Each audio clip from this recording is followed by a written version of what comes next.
Buenas tardes a todos. El que está aquí ve mal en el auditorio, pero en fin, saludo cordialmente al excelentísimo y reverentísimo señor obispo administrador apostólico,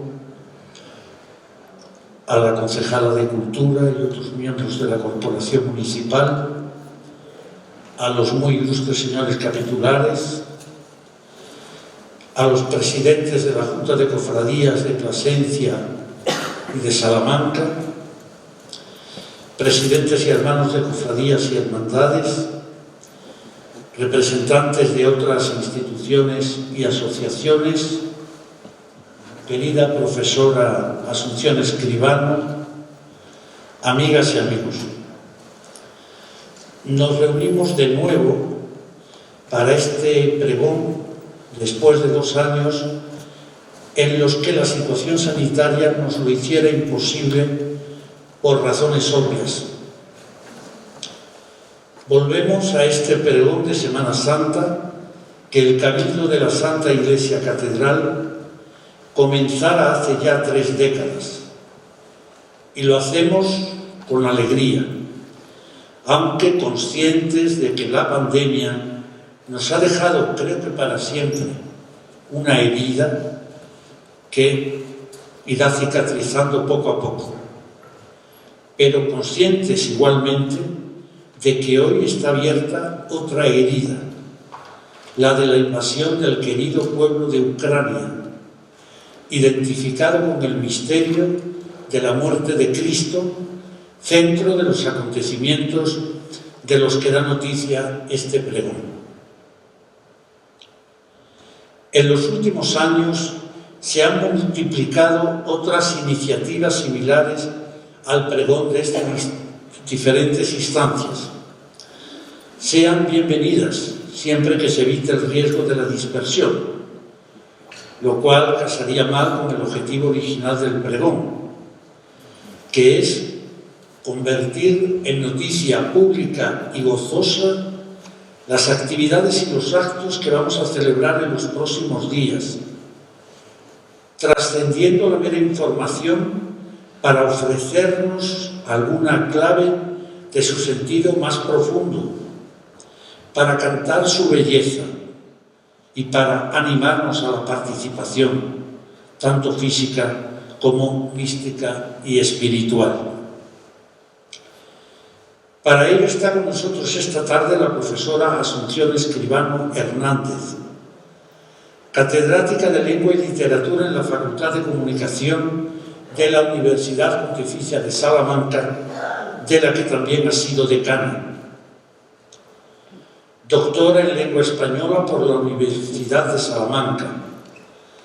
Máster en Creación Literaria del Grupo Planeta y la Universidad de Valencia. Diplomada en Música, especialidad de piano. Como autora ha trabajado el ensayo, la crítica literaria y la poesía, llegando a obtener importantes premios. Entre sus últimas obras cabe destacar Salmos de la lluvia. Los tenía en casa para traerlos, para traer el libro, y al final me he despistado y allí ha quedado. Personalmente estoy muy contento de que la profesora Escribano sea la pregonera de este año, no solo por el cariño y la amistad que me unen a ella, sino sobre todo porque ella es garantía de una palabra certera, exquisita, sentida, por ratos incluso mágica, capaz de transportarnos al sentido más profundo del misterio redentor. Creo que Asunción va a ser capaz de hacer realidad ahora estas palabras que se encuentran en su libro apenas mencionado. Hay momentos en la vida cotidiana cercanos al milagro. Muchas gracias, querida Asun, por aceptar nuestra invitación. Cuando en 2017 oí tu pregón de la Semana Santa en el Liceo de Salamanca, me dije para mí: a la primera que pueda, propondré al Cabildo de Plasencia que la invitemos. La pandemia no permitió que vinieras en 2020, aunque ya tenías preparado el pregón. Sé, por tanto, finalmente, bienvenida a Plasencia, acompañada por tu esposo, Fernando, así como por el presidente de la Junta de Cofradías de Salamanca, por el presidente anterior y otros amigos de allí. Amigos salmantinos, sed bienvenidos todos. Junto a la palabra de la profesora Escribano, gozaremos también de las interpretaciones del grupo de cámara de la banda de música Ciudad de Plasencia. En el programa de mano tienen indicados los dos momentos de la intervención del grupo, al que agradecemos su presencia habitual en este programa. Muchas gracias a vosotros.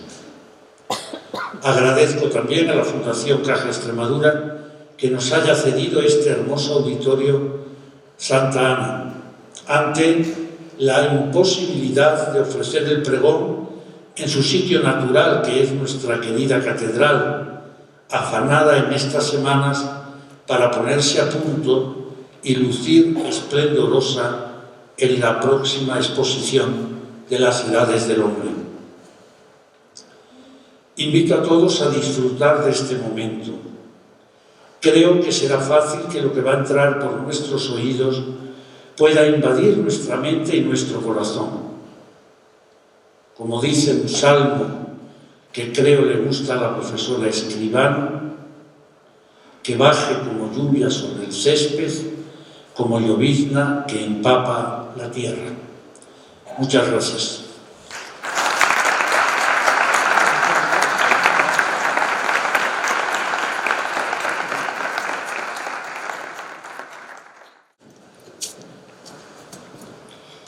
Excelentísimo y reverendísimo señor obispo, administrador apostólico, ilustrísimo señor deán, presidente del Cabildo de la Santa Iglesia Catedral, señora concejala de Cultura, ilustrísimo y demás representantes de instituciones y asociaciones, señores presidentes de las juntas de la Semana Santa de Plasencia y de Salamanca, presidentes y hermanos de hermandades y cofradías, amigos y amigas. Toda Semana Santa se inicia evocando los cánticos de quienes hace 2000 años recibieron a Jesús entrando en Jerusalén como Rey Salvador. Ambas palabras, una procedente del ámbito político, la otra del religioso, son fundamentales y conviene definir correctamente sus significados. Como Rey, y en el contexto del Evangelio del Reino de Mateo, lo es tanto que proclamador de la buena nueva del Reino, del que Jesús hablará constantemente a los suyos. Desde Galilea a Jerusalén, como Salvador, Jesús aparece como el Mesías ansiado por su pueblo. Ambas ideas protagonizarán la lucha dialéctica que Jesús mantendrá durante toda la semana con los poderes fácticos de Jerusalén. Los primeros días frente a escribas, fariseos y saduceos. Los últimos ante el Sanedrín y Pilato, quienes no entenderán o malinterpretarán ambos conceptos y los usarán como burla y escarnio contra Jesús. Con la promesa, por tanto, de la entrega a cada hombre y mujer del reino de los cielos, comienza toda Semana Santa. Este es el mensaje que deseo pregonar esta noche entre todos ustedes. En una ciudad, Plasencia, que enarbola en su escudo el orgullo de agradar a Dios y a los hombres, y con la intención de contribuir a iluminarles el camino a seguir hasta el domingo de Resurrección. Hoy aquí proclamo que toda Semana Santa se inicia y concluye también con esa bienaventuranza esperanzada, con esa dádiva luminosa que es el reino de Dios, del reino de Dios y los cielos cuyas puertas abrió para todos nosotros Jesús, el Dios hecho hombre que murió por todos nosotros la primera Pascua cristiana hace 2000 años. Desde entonces los creyentes sabemos que Él es la puerta a través de la que accedemos a Dios y al reino que nos prometió, y que con su palabra y su ejemplo está a nuestro alcance. Esto es lo que esta noche vengo a proclamar ante todos vosotros, hermanos cofrades y hermanos ante todo en Cristo. La pasión rubrica las bienaventuranzas proclamadas por Jesús de Nazaret y pone a nuestro alcance el reino de los cielos. Ha sido preciso esperar 3 años para esta proclamación. Quien fuera vuestro pastor entonces, ahora es también el mío. Una vez más, Salamanca agradece a Plasencia vuestra generosidad. Mas la celebración de la fe es un vino de guarda que con el tiempo halla en la espera su confirmación y el premio de su confianza. Alto honor, por tanto, hoy, en el 10º aniversario de la proclamación de la Semana Santa de Plasencia, como de interés turístico regional, para esta pregonera de proclamar la Semana Santa en tierra extranjera, aunque desde hoy ya no lo será. Plasencia, ciudad de la memoria, que fuera un día el límite del mundo, en palabras de uno de sus más preclaros poetas, Álvaro Valverde.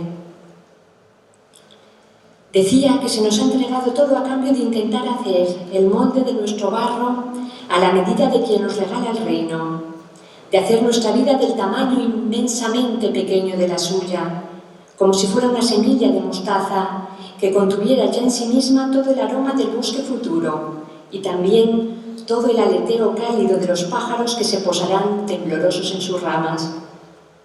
El reino nos roza con la llegada de Jesús a Jerusalén. Con él nos acarician por primera vez la piel las bienaventuranzas. El inicio de la Semana Santa se revela en los Evangelios en una estampa sorprendente, en la que se puede contemplar a un hombre acompañado de muchos otros que baten las palmas, rodeando lo imperceptible y también lo poderosamente evidente. Un asno prestado en el que avanza, como señalaran los profetas, el Hijo de Cristo, del cielo, haciendo llamear a su alrededor la transparencia. Muchos lo pudieron ver, lo que se mostraba evidente, porque demasiada luz muy cerca ciega. Incluso los más amigos solo verán cuando muere y resucite. Y todavía hoy, que la verdad no se esconde, somos invidentes a la hora de reconocer su sol, que casi nos abrasa en cada instante. Vuestro afecto y el candor de vuestra fe ha depositado en un hermoso diminutivo la intuición de esa verdad. Sobre la burrina entran en Plasencia las bienaventuranzas cada Semana Santa. Aún así, sin comprender tal vez del todo, numerosos judíos quisieron estar allí pudiendo elegir, porque el mismo día, en el extremo opuesto de la ciudad, tenía un lugar, un desfile muy distinto. Se trataba de la entrada en Jerusalén del gobernador Poncio Pilato, representante del emperador Tiberio.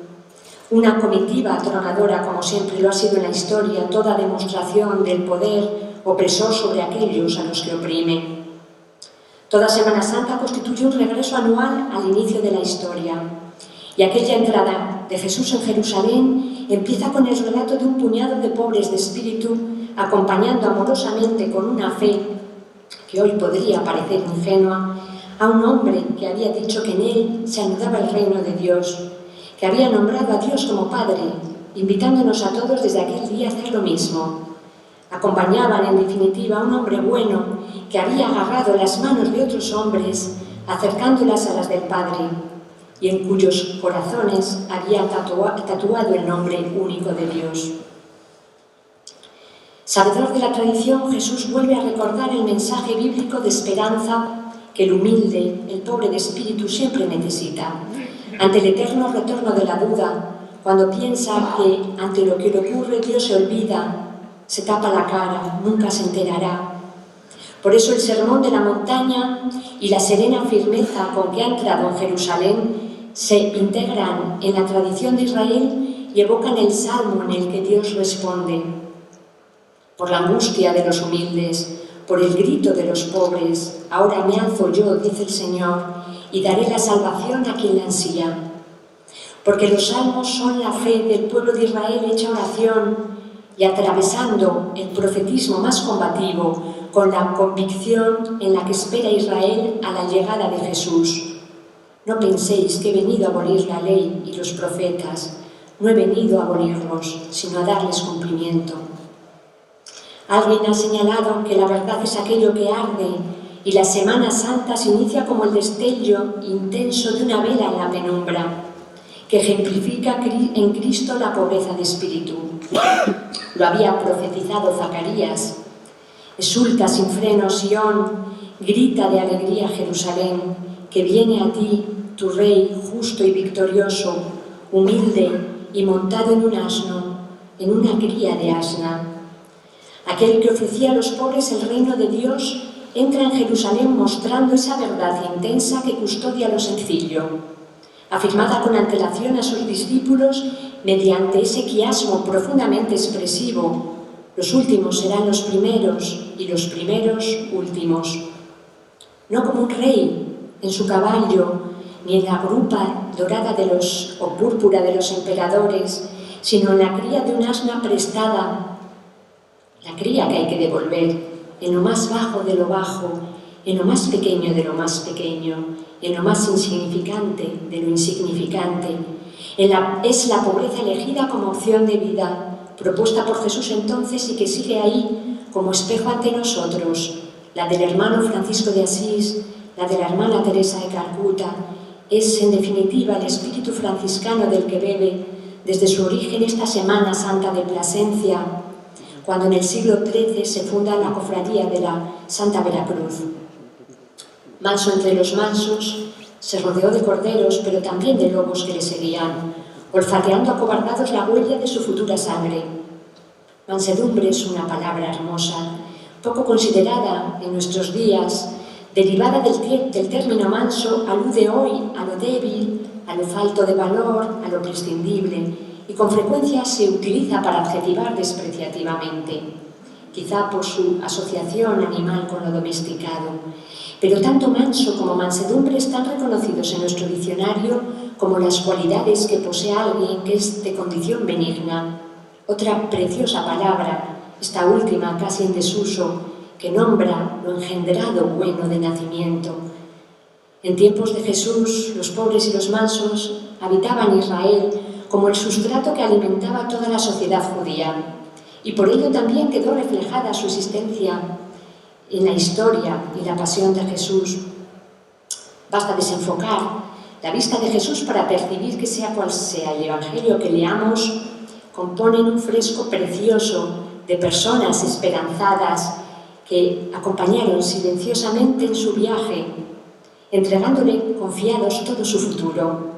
En una de las dos fotos de familia que han quedado para la historia, los vemos en muchedumbre sin nombre, rodeándole en aquella singular jornada que debió de ser la del Sermón de la Montaña, mirándole a los ojos, dejando bautizar sus corazones por esas palabras que los nombraban personalmente a cada uno en los gestos pequeños. Sabed que no hay otra bendición que la del rocío, les dice el Jesús del Evangelio del hombre del escritor Arrinzoniz. Esa luz maravillosa es una luz que no sufre, una luz sin principio ni fin. Aprended a hablar con palabras de luz, continúa el escritor. El otro momento en que los evocamos a todos ellos es cada domingo de Ramos, en la entrada de Jesús en Jerusalén, aclamado por quienes nada tienen y solo esperan a quien les colme su vacío. Así, rodeado de pobres y mansos, entra Jesús en el escenario que habrá de ser su sepultura. Despojado de grandeza, sin ejército ni armas, privado de todo, como ya hiciera en su nacimiento y repetirá después en su muerte. De este modo Jesús se ofrece como camino y nos señala el cauce por el que ha de discurrir el agua de nuestra vida. Aprended de mí, que soy manso y humilde de corazón, y hallaréis descanso para vuestras almas, parece susurrar. Esta es la primera felicidad, la bendición inicial para cada uno, el estreno de todos los dones que habían estado guardando en el cofre esperanzado del tiempo durante milenios a su llegada. Pobreza, sencillez, simplicidad de corazón, bondad como estancia y meta de la vida. Esto es la utopía Y eso era Jesús para sus seguidores unos días antes de morir y resucitar.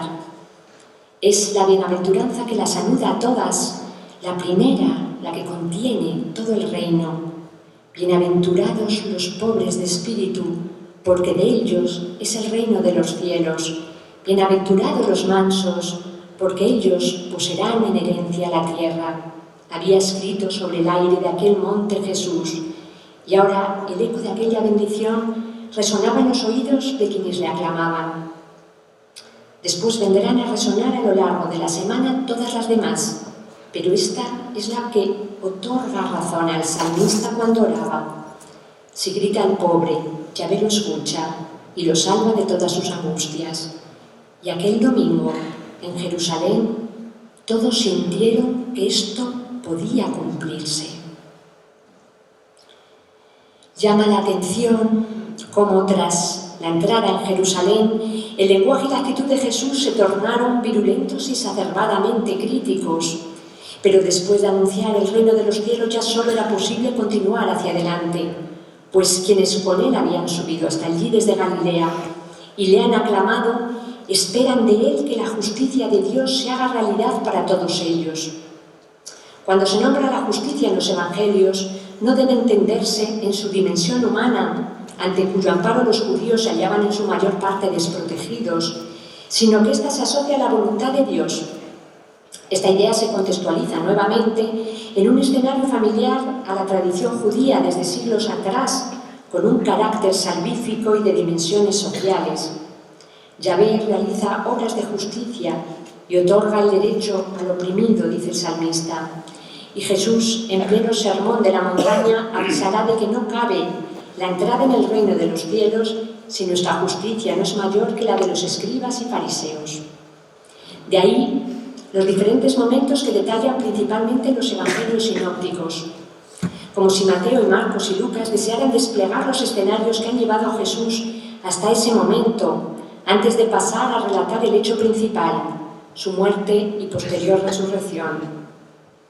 Recordemos a voz de estos pasajes evangélicos: la expulsión de los mercaderes del templo, la maldición de la higuera, un nuevo desencuentro con los guardianes del templo acerca de la autoridad de Jesús, parábolas que rechazan gestos desagradecidos y, en una escalada simbólica y a la vez real, la separación del poder terrenal del César y el de Dios, su insistencia en un Dios de vivos, no de muertos, tras la resurrección, el mandamiento principal y la desautorización y posterior maldición contra escribas y fariseos.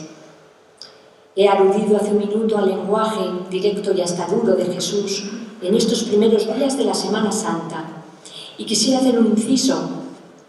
Esta intensidad en el mensaje de Jesús fue moderada y hasta dulcificada mediante el uso de metáforas y parábolas. Permítanme que aflore la profesora de lengua. Parábola es un sustantivo que refiere a una experiencia lingüística por semejanza, que emplea en su forma precisamente el mismo mecanismo que describe. Es un término procedente del griego formado por la anexión de un prefijo que significa lejos para, junto al verbo griego arrojar, palo. Arrojar lejos se utilizó por primera vez para hablar de un tipo de curva, la parábola, y después por semejanza para referirse a un mecanismo lingüístico que lanzaba su significado lejos de la literalidad. Construido mediante un ejercicio visual de la imaginación, este recurso subyace también bajo la palabra metáfora, llevar más allá, metafero, que igualmente conduce su significado más lejos de la lógica cotidiana de nuestra comprensión. Ambos son modos primarios de conocimiento de la realidad, desarrollados en nuestros momentos de adquisición iniciales de la lengua. Quizá por ello Jesús recurre a ambos para explicar a los oyentes verdades teológicamente complejas, acercándolas a su experiencia cotidiana. El reino como semilla, el reino como grano, como tesoro, como perla, como red. Sin embargo, su metáfora más importante será la que el último de los evangelistas ponga en boca de Jesús cuando dice a sus discípulos: «Yo soy el pan de vida, el que venga a mí no tendrá hambre, y el que crea en mí no tendrá nunca sed». De esta manera Jesús, que habría de experimentar su corporalidad intensamente a la hora de morir, recordemos su imploración, tengo sed, escoge la semejanza de la experiencia corpórea para hablar de los dones del Espíritu a gentes que si de algo sabían era de sufrir hambre y sed en una tierra de paso saqueada por ejércitos durante siglos y en una época de revueltas sociales bajo el dominio del Imperio Romano. Hay, sin embargo, un salto cualitativo que viaja del cuerpo como metáfora a partir de la necesidad de lo humano hacia el espíritu. El hambre y la sed señalan nuestra debilidad humana, por ello deslumbra nuestra comprensión la manera como Jesús, que comió y bebió con amigos, pero también con pecadores, como la manera más pura de la fraternidad, hace ascender al hombre desde esta prueba humana a otra más elevada y espiritual. Porque hablando Jesús de sí mismo como pan de vida, se ofrece al hombre como pan de Pascua, en feliz expresión de Javier Picaza, y otorga con ello la saciedad del reino, la opulencia de la gracia, la fluidez de la luz, la satisfacción amorosa de Dios. Es en este contexto en el que resuena con un especial significado su bienaventurados los que tienen hambre y sed de la justicia, porque ellos serán saciados. Las palabras importantes siempre son cortas, dice el poeta. De entre ellas, paz es quizá una de las más breves en grafía, pero sin duda una de las más profundas en su significado. Trabajar por la paz da sentido a un mundo que cada vez parece encontrar menos sentido a todo. Jesús entra en Jerusalén como un rey humilde, llegado para acabar con el azote de los pobres, la guerra. Recordemos las palabras del profeta. Suprimirá los carros de Efraín y los caballos de Jerusalén. Será suprimido el arco de guerra y él proclamará la paz a las naciones. ¿Acaso no era esta paz divina la que la historia consideraba alcanzada décadas atrás por el divino Augusto? Sin embargo, aquella fue una paz impuesta, bien lo sabían los judíos. Por el contrario, Jesús regalaba la paz a aquellos que creían en él. Por ejemplo, a la prostituta que lava los pies y los seca con sus cabellos y enjuga con perfume. Tras perdonarle sus pecados, Jesús le dijo: tu fe te ha salvado, vete en paz. O a la mujer curada tras tocar el manto de Jesús y a la que éste le dice: hija, tu fe te ha salvado, vete en paz. La paz es un don, por tanto, que se materializa al convocarse, cuando el corazón de quien habla está en armonía con lo dicho, y también cuando el que lo recibe lo acoge en apertura, como si una paloma descendiera entibiando de ira al corazón. Así lo señala Jesús cuando envía en misión a sus discípulos y les indica: si entráis en una casa, decid primero, paz a esta casa. Es entonces precisamente cuando se hace realidad por vez primera la conversión de la palabra paz en pan, con tan solo el giro de 90 grados de la letra Z. Por la fuerza y el significado de esta imagen es por lo que la ONG Manos Unidas lleva años utilizándola para recordarnos cómo de fácil es cambiar el mundo y orientarlo hacia el reino. Como dice el salmista, la justicia y la paz se besan. No es casualidad que antes de comulgar en cada Eucaristía los cristianos hayamos de darnos la paz, símbolo de aquella primera Eucaristía. La paz, desde esta perspectiva, es el mensaje que Jesús entrega junto con la pobreza y el deseo de cumplir la voluntad de Dios a sus seguidores. Tened paz los unos con los otros. Años más tarde, Pablo se encargará de mantener vivo este legado cuando escriba a los cristianos de Roma: siempre que sea posible y en cuanto de vosotros dependa, vivid en paz con todos. Pero antes, el mismo Jesús se encarga de hacer realidad este deseo de paz, de diversas maneras a lo largo de sus últimas horas, cuando en el huerto de los olivos sus discípulos intentan evitar que sea prendido, cuando es interrogado por los poderes religioso y político, al ser zarandeado y vejado por los soldados en un sinfín de ocasiones camino del Gólgota, y allí incluso es capaz de pedir al Padre que perdone a quienes le están matando. Si nuestro tiempo está necesitado de algo, es de paz. No se es buen hijo de Dios y se es mal hermano del prójimo. La paz nos vuelve a bautizar. Bienaventurados los que trabajan por la paz, porque ellos serán llamados hijos de Dios. Es muy difícil para los creyentes estar a la altura de la fe que proclamamos. Nuestra carne está hecha de necesidad y de desasosiego, y el miedo es la materia animal que nos entrevera, el insecto que atormenta nuestra esperanza, si ésta no se ha enraizado profunda en el sembrado de la luz. Lo experimentaron los discípulos en vida y Jesucristo también fue herido por ese miedo. A él le contemplamos a través de las palabras de Mateo mientras acurruca en la oración para vencerlo. Mi alma está triste hasta el punto de morir. Confiesa a sus acompañantes y reza, pese a todo, al Padre, porque se siente inundado por el pavor. No sea como yo quiero, sino como quieres tú.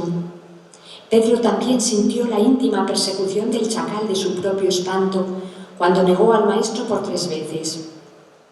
Pocos seguidores permanecen junto a Jesús, pero Pedro representa a todos los que le han ido abandonando tras los primeros y exultantes días de la semana y que luego llorarán su arrepentimiento.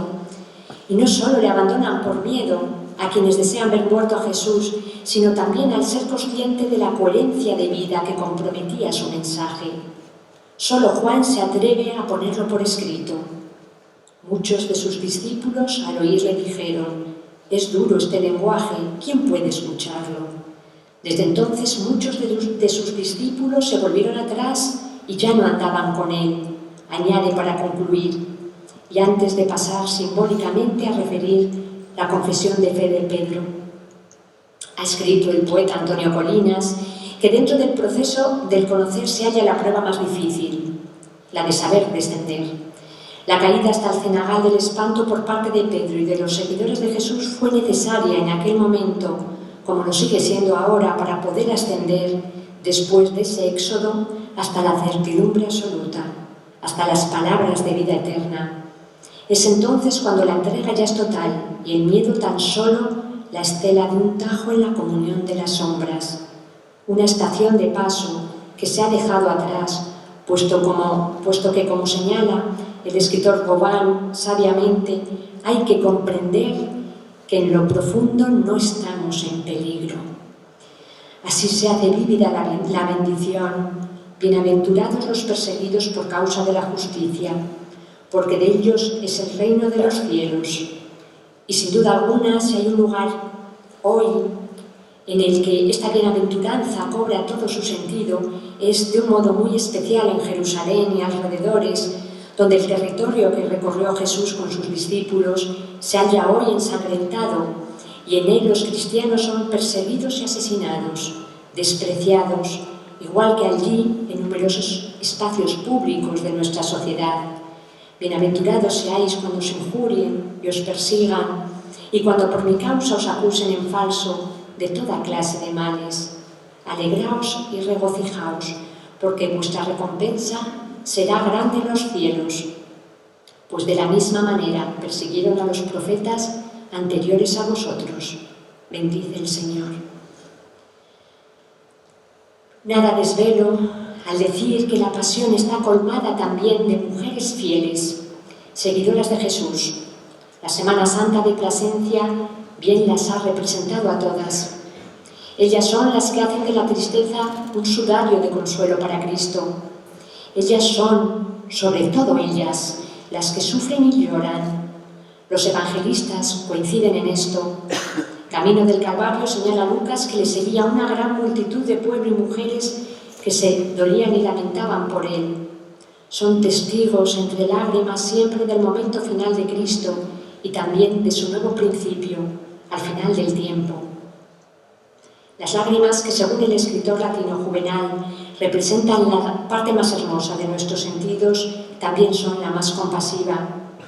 Allí están ellas, doloridas, representadas todas por María, la Madre, triste y desencajada, como muestra original, dolorosa de la cruz, viendo morir al Hijo amado. El lino de la muerte cubre a todas las mujeres, ha escrito Ada Salas, refiriéndose a ellas. Hay un dolor sin nombre en esta herida que nadie puede imaginar. La literatura ha hecho de él un tópico desde que el franciscano Jacopone de Todi escribiese unos versos que comenzaban así: Stabat mater dolorosa. Con cuánta razón prodiga las dolorosas vuestra imaginería. Desde entonces ese dolor sin nombre lo han escrito seguramente para poder seguir viviendo después de él algunas mujeres a las que la vida les amputó el fruto de su vientre. Entre ellas la escritora Piedad Bonet, consciente de esta herida inenarrable, reconoce: aunque sé que mi lengua jamás podrá dar testimonio de lo que está más allá del lenguaje, hoy vuelvo tercamente a lidiar con las palabras para tratar de bucear en el fondo de su muerte, de sacudir el agua emponzoñada. También tantea la pena en el poema hecho de pedazos de la llaga Chantal Maillard, trizada hasta la médula en esa segunda piel que es el hijo, a pesar de que esa profunda lesión parece revelarse estéril en la lengua. Los ojos en las estrellas, había nubes, pájaros de alas rotas, mi hijo. María la Virgen, bienaventurada también por este dolor, debió de sentirse desgarrada en la contemplación de la caída profunda del cuerpo amado del Hijo sobre la tierra de la que estaba hecho, ante la que guardó siempre silencio. ¿Qué tiene la belleza que la hace tan triste, hijo mío? ¿Por qué me has abandonado?, vuelve a decirnos la poeta das Salas en su poemario Descendimiento. Quizás como Vuestra Señora de las Angustias, la madre debió de saber desde el inicio que el hijo nunca sería suyo. Se lo recordaría a Simeón cuando le anticipó la espada y 2000 años después, nuevamente y por tercera vez, a das Salas, desde esta tierra en la que hoy pregonamos la pasión y resurrección de Cristo, ha recogido el eco de aquel sentimiento en la voz de la doliente. Y habrá de ser ya para siempre este pavor mi casa. Sin duda que estos ojos de vuestra piedad, elevados al cielo mientras su Hijo desciende hacia la tierra, anticipan ya su propia asunción, de la que vuestra catedral muestra un magnífico y único misterio escultórico. Y quizás aquel Hijo nunca llegara a ser del todo suyo. Así lo expresa también la Virgen, protagonista en el nombre de la madre del escritor Henri de Luca, cuando le susurra al pequeño, cobijado todavía en sus brazos: pero fuiste colocado dentro de mí por un hálito de palabras, no por una semilla. Estarás lleno de viento. Y así fue. Jesús perteneció al aire, perteneció al viento, perteneció al Espíritu, siempre a Dios. Consciente de este dolor materno, inefable y demencial, envuelto en las lágrimas de aquellas que le amaban, Jesús no colmará su misión hasta haber dejado custodiado el corazón de la madre en el del discípulo amado y resguardado el futuro de ella en el hogar del seguidor, casi niño, más entrañable de todos, también el más pequeño, el más niño, como último consuelo para ella. ¿Cuántas madres siguen llorando hoy, ahora mismo, mientras yo pronuncio estas palabras por sus hijos? ¿Cuántas mujeres custodian en sus entrañas el fruto herido de un desconsuelo que no es posible nombrar? Cristo los bendijo a todos, madres e hijos, en la montaña. Bienaventurados los que lloran, porque ellos serán consolados. Qué mayor consuelo que mostrarse compasivo con el que sufre. Hablar de misericordia es invitar a poner nuestra vida bajo el amparo divino, al tiempo que dirigir nuestros pasos en el mundo siguiendo la senda del corazón compasivo, sufriente con el dolor de los otros y solidario. Ideas que están todas bajo el paraguas etimológico de este término. Pero, antes que nada, la misericordia es una cualidad divina de un Dios que comprende y perdona, que cuida y protege, de un Dios predominantemente amoroso que nos lo hace saber a través de Jesucristo. La misericordia es una conducta a la que por derivación Jesucristo nos invita para ser como el Padre.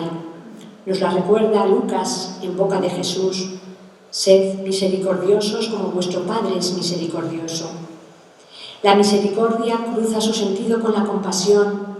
Es la facultad que tiene el hombre de ser como el Padre y de igualarse a los que sufren.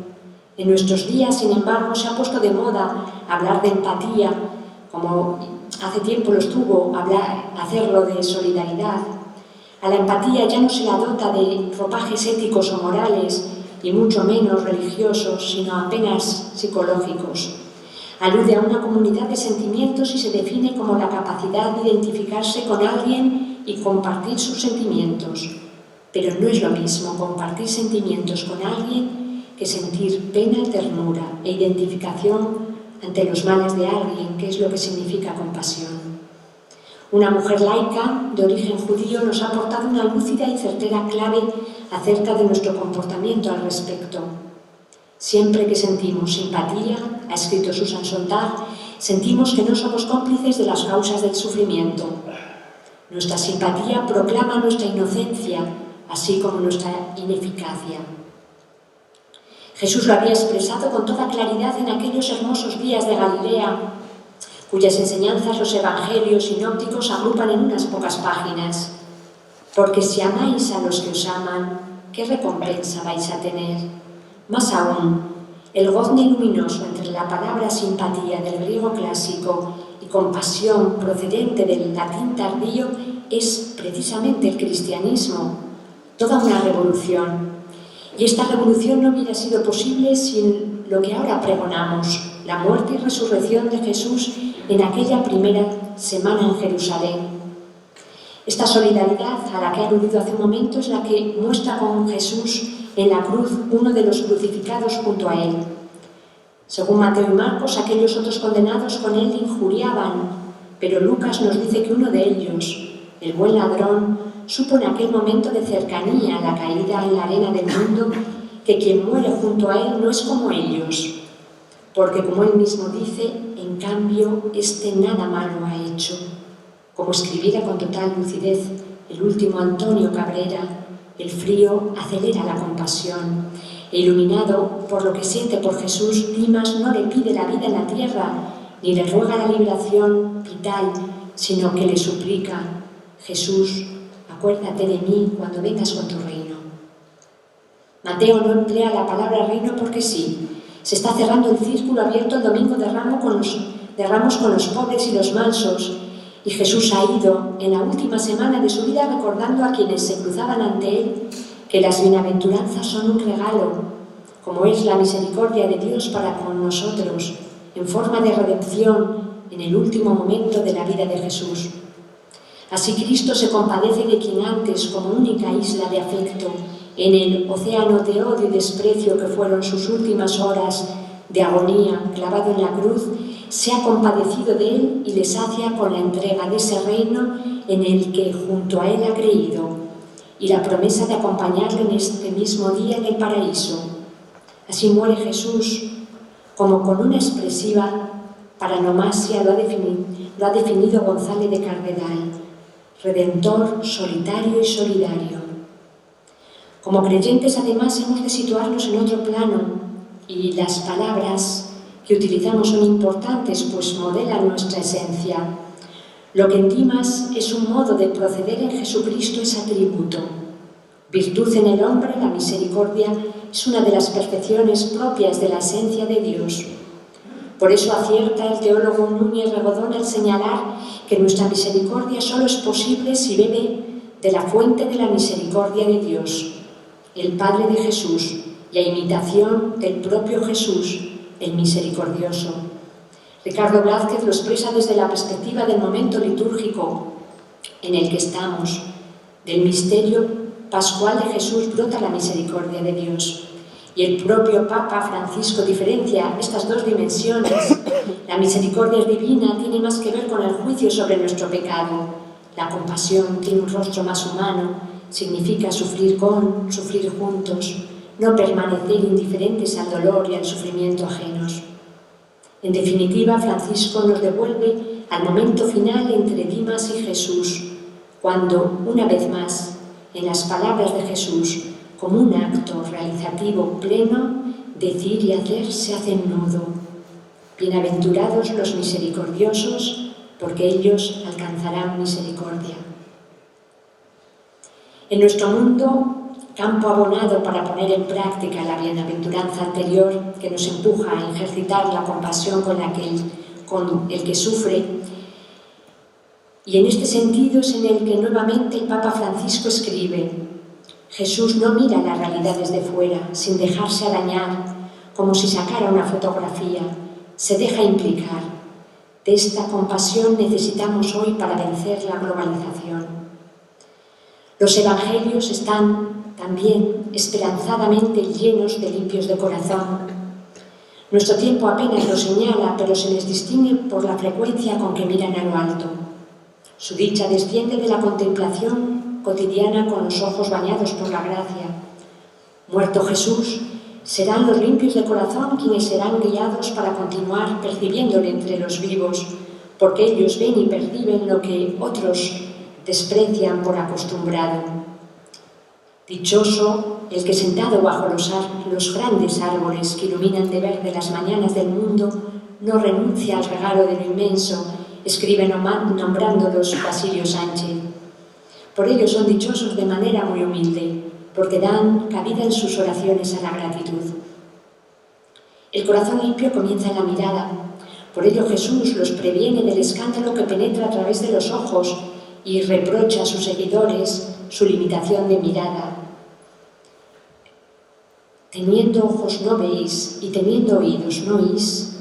La mirada es el soporte de la certeza, la trabación del testimonio. Id y contad a Juan lo que habéis visto y oído. La tumba vacía, pero sobre todo Emaús y Tiberíades, no hubieran sido posibles sin esa nueva mirada. Fueron las apariciones, escribió hace 45 años Olegario González de Cardenal, lo que dio nacimiento al anuncio de la resurrección. Y es la resurrección, a su vez, continúa el teólogo de Ávila, lo que da nacimiento a la comunidad de hombres que llamamos Iglesia. Hoy celebramos aquí, en el corazón de la Iglesia de Plasencia, a los primeros discípulos que limpios de corazón vieron a Jesús resucitado, pues hasta entonces, como nos aclara el cuarto Evangelio, no habían comprendido que según la Escritura Jesús debía resucitar de entre los muertos. Emaús se explica precisamente por esa falta de comprensión. Lucas señala que el relato de las mujeres al hallar la tumba vacía no fue creído por los apóstoles y que incluso Pedro se sorprendió con lo ocurrido. Tampoco supieron ver lo evidente durante el camino de Emaús. Sin embargo, son bendecidos los discípulos en la fracción del pan, cuando por fin se les abrieron los ojos y los reconocieron en esa tarde tan blanca que es ya todas las tardes. Ha sido preciso que el fuego que destruye y purifica arda en su corazón hasta generar una mirada exenta de todo miedo y oscuridad.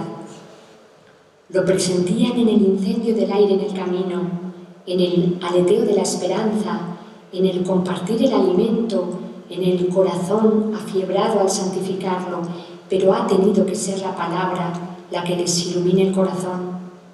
Igualmente, cuando en el lago de Tiberíades Jesús se les aparezca de nuevo, los discípulos volverán a compartir Eucaristía y palabra con Él, un relato pleno de simbolismo sobre el significado de la Iglesia futura, que entonces echa las redes con Pedro y hoy continúa recogiendo la pesca con Francisco. Entonces, ya consiguen ver para siempre, como lacerados por un dardo en que se inflama la alegría, purificados y limpios ya de la ceguera de su espíritu, por fin reconocen al resucitado.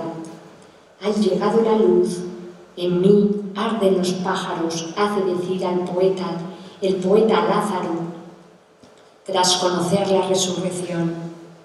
Bienaventurados los limpios de corazón, porque ellos verán a Dios. Termino. 2000 años después de aquella primera Pascua, las bienaventuranzas continúan siendo primera plana en nuestras noticias pendientes. Vivir la Semana Santa es rememorar las bienaventuranzas una a una.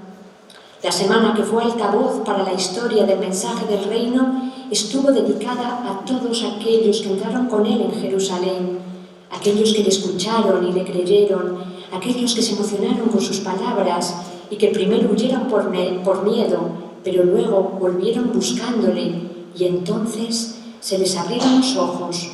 Aquellos, en definitiva, que se debatieron entre el reino y el imperio, entre Dios y el César, entre la muerte y la resurrección, que hace de aquella una buena muerte, como la de nuestras cofradías hermanas procesionando la madrugada del Viernes Santo, tan diferentes en la estética procesional como semejantes en lo esencial que las nombra.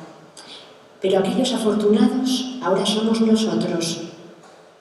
Seamos hoy gozne, por tanto, entre la justicia del mundo y la misericordia del reino de Dios. Les invito a vivir esta Semana Santa con bondad y en un estado permanente de Maús, esto es, con una mirada abierta plenamente a la resurrección, porque desde aquí hoy sé y confirmo con la certeza con la que el poeta Álvaro Valverde ha escrito: no somos sino aquello que miramos.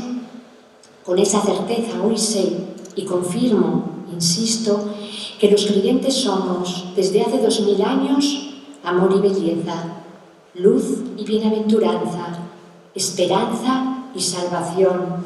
Y lo digo con toda la conciencia de que soy capaz, en este hermoso y simbólico lugar, ante todos ustedes, que esta ansiada Semana Santa del 22 no haya podido pregonarse ante la evocación de la Asunción a la que antes me referí, solo lo entiendo como regalo de la Virgen a Santa Ana, su propia madre, que compartió con ella la mayor bendición con la que Dios pudiera agraciarlas. Aquí, en medio de esta diócesis hermana de Plasencia, en la que el amor, la belleza, la luz, la bienaventuranza, la esperanza, la salvación, precisamente la salvación que llegará en unos días con la resurrección de Jesús, nos acogen, iluminan e impregnan por doquier desde hace siglos a la luz de las bienaventuranzas, a la luz de la palabra de Dios. Les deseo una feliz Pascua de Resurrección. Muchas gracias por escucharme y que tengan una Pascua feliz y bienaventurada. Muchas gracias.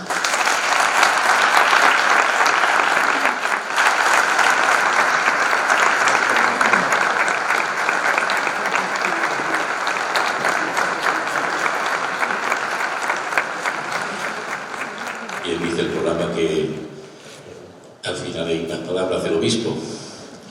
Le decía yo a don Jacinto que si tenía que hablar ahora, después de escuchar pues ese pregón que nos ha hecho doña Asunción, admirable, a la que felicito de todo corazón por esa glosa que nos ha hecho de las bienaventuranzas a la luz de la pasión, o esa lectura de la pasión a la luz de las bienaventuranzas, con esos escarceos deliciosos, citando a poetas, y con esos escarceos también de quien conoce la raíz de las palabras, jugando con las palabras y descubriéndonos todo su sentido. Ha sido ciertamente pues un pregón delicioso. A mí me costaba también hablar porque no quisiera quitarles el gusto y el regusto del banquete espiritual en el que acabamos de participar, que ciertamente pues ha sido delicioso. Y repito, delicioso por el contenido tan hondo y por el continente, por la estética y por la ética, por todo. Así que pues enhorabuena, y le agradecemos profundamente pues que haya estado esta noche con nosotros a doña Asunción y que nos haya regalado pues esos tesoros de su saber y sobre todo del corazón, porque además ha estado ungido su intervención también de un profundo sentimiento, un sentimiento que revelaba que sentía lo que decía y que lo vivía, al menos que intentaba vivirlo, como nos pasa a todos nosotros que intentamos también vivirlo, pero seguro que lo vivía también. Bien, pues de esto se trata, pues de dar la bienaventuranza, de dar la enhorabuena y de felicitar a nuestra pregonera. En este pregón que ha estado, pues, ha sido pues un cuadro precioso, pero con un marco también pues admirable. El marco de las palabras de don Jacinto, el deán de la Santa Iglesia Catedral, discretas, bien dichas, con algún destello pues luminoso de citas de la Escritura a las que nos tiene pues acostumbrados, y también ese marco al que ha contribuido a embellecer con la policromía de su intervención pues este grupo de cámara de la banda de Plasencia. Les agradecemos por sus intervenciones también, tan entretejidas de la realidad de la Semana Santa, esa saeta donde nos habla de un Cristo siempre por resucitar, dice el cantor, pero es un Cristo que ya ha resucitado. Seguramente que él quería decirnos que ese Cristo que ha resucitado sigue todavía sangrando en tantos hermanos nuestros que siguen sufriendo, y en los que Dios sufre y Cristo sufre también en los hermanos, porque Él ha hecho suya y se ha identificado con la condición humana hasta el fondo. Tuve hambre, tuve sed, estuve desnudo. Pues esa procesión, esa otra procesión que sigue recorriendo los caminos de la historia y que es una procesión todavía de dolor, esperando que un día sea para ellos también verdad plena el misterio y el acontecimiento de la resurrección. Quiero también pues agradecer a las cofradías, agradecemos también la presencia de los hermanos de Salamanca, pues el trabajo que hacen para mantener viva esta realidad de la Semana Santa. Han tenido pues unos años en que han sufrido porque no podían sacar los pasos a nuestras calles, porque saben que en una ciudad, cuando diríamos vive la Semana Santa, se conmueve, y cuando una ciudad se conmueve aflora la fibra religiosa que tiene, y quizá pues ha estado como dormida pues en este tiempo de pandemia. Quiera Dios que este año puedan salir vuestros pasos a las calles y que la gente pueda disfrutar contemplando pues ese espectáculo que entra por los ojos y toca profundamente el corazón, esa catequesis plástica que son las procesiones.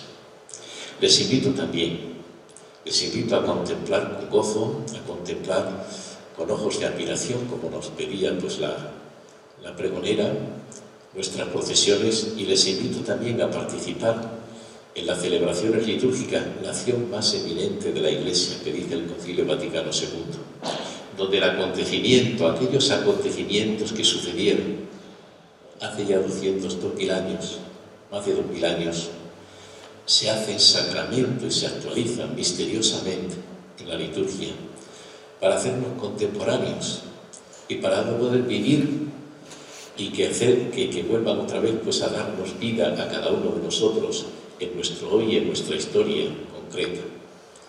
Pues vivamos la Semana Santa por fuera y vivamos la Semana Santa por dentro. Vivamos la Semana Santa en nuestras calles y vivámosla también en nuestros templos. Vivamos la Semana Santa en el exterior y en el interior. A veces cuando la fiesta se vive simplemente en el exterior, pues a veces puede dejar simplemente el amargo sabor de la resaca. Las fiestas nos enriquecen cuando las vivimos por dentro, cuando pasan por nuestro corazón y van dejándonos toda su riqueza y toda la hondura que poseen siempre las fiestas. Pues les deseo a todos que nos deseamos que tener una Semana Santa que sea rica en el exterior y rica también en el interior, rica en nuestras calles y plazas y rica también, aunque discreta y sobria, pues en nuestros templos. Nuestra pregonera pues ha hecho también una referencia pues a las mujeres de la Pasión y en concreto pues a la Santísima Virgen, ¿cómo no? Son tantas las vocaciones que evocan el dolor de la Virgen, soledad, angustia, dolores, etcétera, etcétera. El dolor de la Virgen en la Semana Santa. Recuerdo que aquel eminente médico y humanista que fue don Gregorio Marañón hacía referencia a ese canto que le trajo la voz anónima del pueblo, un canto absolutamente bello, dice él, refiriéndose a la Virgen. Te llamé en la angustia mía, Virgen de la soledad, y me diste compañía. Y el eminente médico humanista comenta, soledad que da compañía, qué admirable. Ella nos sigue acompañando en nuestras horas de sufrimiento, de soledad y de dolor, ¿estás seguros? Porque las madres siguen siendo siempre madres. Y ella nos ayuda en estos tiempos de fe frágil, en que a veces Dios incluso desaparece de la conciencia y de la mente, incluso de algunos bautizados, nos invita a vivir una fe vigorosa como ella vivió, a prueba de cruces, de calvarios y de sábados santos, cuando parecía que todo se había acabado y que había quedado todo encerrado detrás de aquella losa que cerró la sepultura de Jesús. Ella siguió contra toda esperanza y contra toda evidencia, creyendo y esperando. Dios sabrá, seguramente diría.